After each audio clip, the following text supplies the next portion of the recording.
جب چھینک آئے تو کیا کہنا چاہیے، اور جب جمائی آئے تو کیا کرنا چاہیے۔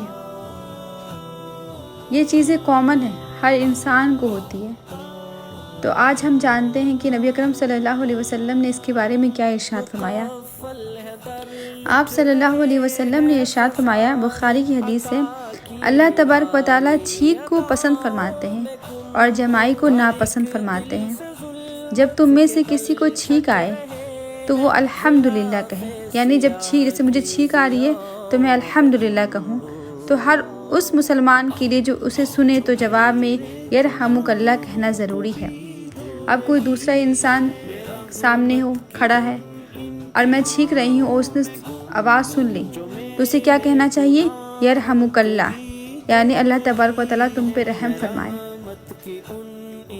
اور جب جمائی لے تو جمائی لینا شیطان کی طرف سے ہوتا ہے، لہٰذا جب تم میں سے کسی کو جمائی آئے تو جتنا ہو سکے اس کو روکے، کیونکہ جب تم میں سے کوئی جمائی لیتا ہے تو شیطان ہنستا ہے، یعنی جب جمائی آتی ہے تو شیطان ہنستا ہے۔ اسی لیے نبی اکرم صلی اللہ علیہ وسلم نے ارشاد فرمایا کہ اسے روکنے کی کوشش کرے اپنی دانت سے، اور اگر نہ رکے تو پھر بھی کوشش کریں، کیونکہ شیطان جمائی کو دیکھ کر ہنستا ہے۔